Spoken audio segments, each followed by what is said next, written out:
sais quand tu payes Netflix tous les mois mais que finalement tu sais pas trop quoi regarder, je crois que cette vidéo est faite pour toi.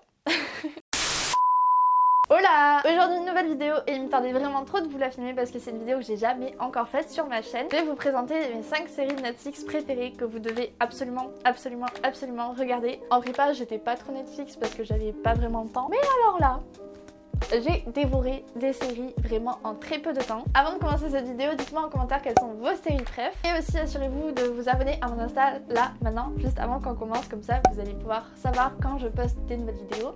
Puis connaître un peu mon quotidien d'étudiante marseillaise au Pichard. C'est parti! Ok, on commence fort avec une série que j'ai littéralement dévorée et que j'aime d'amour, mais genre vraiment. C'est Jane the Virgin. Il y a 4 saisons et la 5e sort fin mars, il me semble. Donc là, maintenant, j'ai vraiment trop hâte. Alors Jane, c'est une fille d'une famille latino-américaine qui vit avec sa grand-mère et sa mère et qui sort avec son copain Michael depuis longtemps. Cependant, elle a décidé de rester vierge jusqu'au mariage pour respecter les traditions qu'avait mises en place sa grand-mère. Sauf que boum, elle tombe enceinte. Et ce, accidentellement par insémination. En fait, elle s'est rendue à l'hôpital pour un examen médical normal. Et l'infirmière, elle n'était pas au top de sa vie et elle s'est trompée de patiente. Et du coup, elle a fait de la merde. Et donc à partir de là, ça part en cacahuète, les rebondissements s'enchaînent. C'est à la fois très drôle et très touchant, on s'attache énormément aux personnages. Jane, elle est super attachante, elle est hyper sérieuse et à la fois elle a vraiment un grand cœur et j'aime vraiment trop ce personnage. En plus je m'y retrouve un peu parce qu'elle a une famille latino comme la mienne et tout, donc c'est vraiment trop cool. Ce qui est vraiment trop bien dans cette série, c'est la voix du narrateur, elle est vraiment énorme, elle rajoute genre un brin d'originalité que tu retrouves pas dans les autres séries. Ça rajoute un petit plus, vraiment super drôle. Friends, when we last left our Jane, her world was turned upside down. See, she was about to move in with her baby daddy Rafael. Plus, I was actually planning on proposing. But then he started to pull away, leaving our Jane confused and devastated. Puis aussi au niveau des sons, des images, vraiment tout est bien fait et vraiment unique, j'aime beaucoup trop. Et je tiens à souligner qu'au premier abord, ça peut paraître un peu gnang comme série.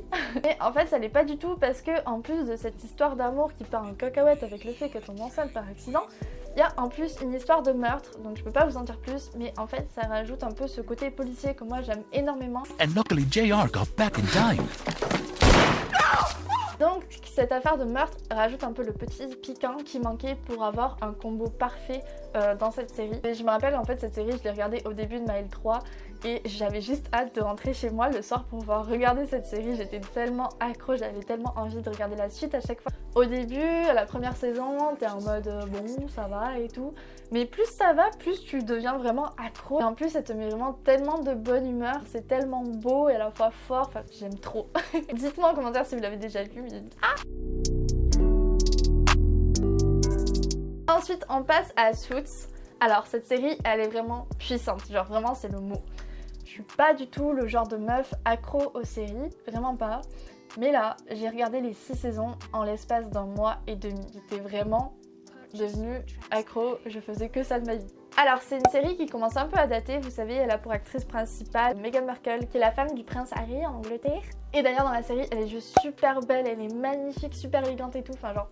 Waouh! Bref, donc en fait l'histoire c'est un gars qui s'appelle Mike qui a une mémoire incroyable et qui se retrouve à passer un entretien pour entrer dans un grand cabinet d'avocats à New York sans avoir de diplôme. Et du coup Harvey Specter, qui sait qu'il n'a pas fait d'études, se prend au jeu lors de l'entretien et se met à lui poser plein de questions. Du coup Mike commence à lui réciter le code civil alors qu'il n'a pas fait d'études de droit parce qu'il a une mémoire incroyable et qu'il aime vraiment énormément le droit mais qu'il n'avait pas la possibilité de faire des études. Et du coup il décide de l'embaucher même s'il sait que ça peut mettre la réputation du cabinet en danger. Sauf que vous en doutez, c'est pas si facile. Et en parallèle on voit le cabinet mener des affaires genre vraiment incroyables devant la cour. C'est genre hyper intéressant, vous apprenez énormément de choses, énormément de stratégies, de négociations, de droit, c'est vraiment top. Et on s'attache aussi énormément aux personnages qui sont genre super drôles, parfois excessifs, enfin vraiment j'aime trop. Vous m'avez pas dit de changer de costume?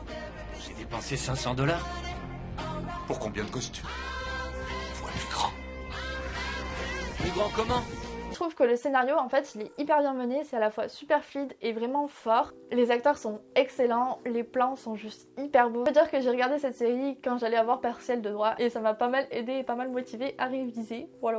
Et je pense que ce qui fait le plus de cette série et qui en fait fait qu'elle plaît à beaucoup de monde, que en fait quand tu la regardes tu te sens puissant. Tu te mets dans la peau des personnages dans un grand cabinet d'avocats à New York et tu te sens vraiment puissant. C'est un peu en fait une série qui te fait prendre de la hauteur et voir les choses autrement. Enfin moi du coup c'est un peu comme ça que je l'ai ressenti et c'est vraiment un très très gros coup de cœur et je vous conseille d'aller plus loin que les premiers épisodes parce que moi les premiers épisodes j'adhérais pas du tout. En fait au fil des épisodes je suis vraiment devenue accro, j'aimais vraiment beaucoup et je suis vraiment contente d'être allée plus loin que les premiers épisodes parce que je serais passée à côté d'une série de ouf. Alors ensuite on passe à 10% qui est une série française. C'est une série qui se déroule dans un grand cabinet d'agents de stars à Paris. Et du coup 10% correspond aux 10% qu'ils prennent dans leur contrat pour les stars. Et du coup c'est hyper sympa parce qu'ils mettent à l'honneur plein d'acteurs, personnalités françaises connues comme Norman, Julien Doré. Enfin vraiment il y a plein d'acteurs qui jouent en fait leur propre... personne. Et en fait la fille cachée d'un des gars de l'agence arrive au cabinet et réussit à se faire employer et du coup ça met un petit peu le bazar. On va dire que ça part un peu en cacahuète, qu'il y a plein de non-dits, de stratégies, de mensonges, enfin bref, je vous spoil pas. C'est vraiment une série à regarder parce que déjà elle est française, elle est hyper chill, elle permet de voir un peu le dessous star des personnalités, des acteurs, etc. Et elle est super chill à regarder et il y a 3 saisons, donc c'est pépouze et voilà.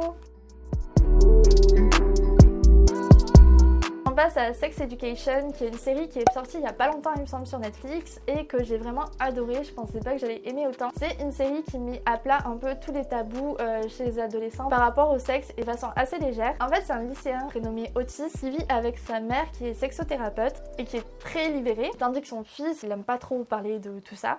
J'ai vu que tu faisais semblant de te masturber et je me demandais si tu avais envie qu'on en parle. Et en fait, il se rend compte qu'à leur lycée, ils sont plusieurs à rater leur relation amoureuse à cause de problèmes d'entente sexuelle, de peur ou d'incompréhension. Et du coup, il se met à fouiller dans les bouquins de sa mère, de sexothérapeute, pour en apprendre plus et pour pouvoir conseiller les élèves. Et du coup, avec une fille qu'il vient de rencontrer dans le lycée, ils se mettent en duo pour pouvoir conseiller les élèves. Et du coup, en échange, ils prennent...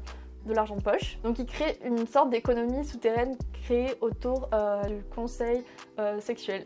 En fait ça devient un truc hyper sérieux, ils ont plein de rendez-vous dans l'école, ils sont vraiment reconnus comme des vrais thérapeutes par les élèves. Otis donne des conseils et en fait lui aussi il évolue dans sa propre vie. Et je vous spoil pas.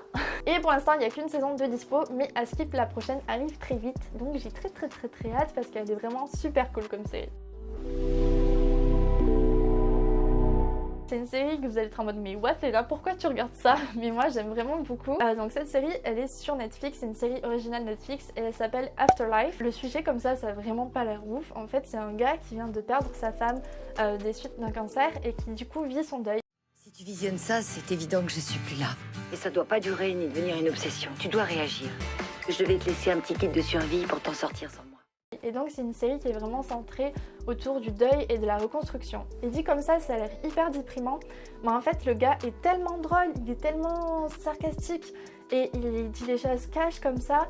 Et en fait il n'y a pas genre 2 minutes où je rigole pas pendant chaque épisode, vraiment je fais que rigoler alors que c'est un sujet autour du deuil. Mais vraiment le personnage principal est vraiment super drôle. Je voudrais que tu lui expliques comment ça fonctionne. L'humanité est un fléau. Nous sommes des parasites dégueulasses, narcissiques, et le monde irait bien mieux sans nous. C'est de ça dont tu voulais que je parle?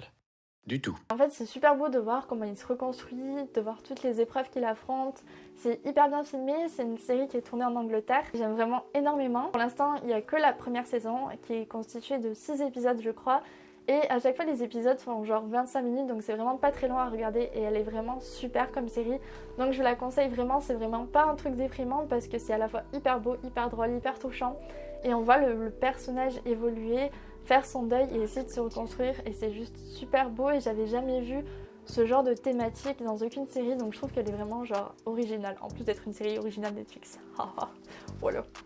Voilà, c'est la fin de cette vidéo, j'espère vraiment qu'elle vous aura plu. Dites-moi si ce genre de vidéo sur mes séries Netflix préférées vous plaît. J'espère que je vous aurai donné plein d'idées de nouvelles séries à regarder, mais que vous n'allez pas trop passer de temps à regarder des séries non plus. N'oubliez pas de vous abonner, de mettre un gros pouce en l'air pour me soutenir et de me rejoindre sur Insta, ça me ferait vraiment hyper plaisir. Dites-moi en commentaire quelles sont vos séries préférées. Puis je vous retrouve la semaine prochaine pour une nouvelle vidéo. Bye!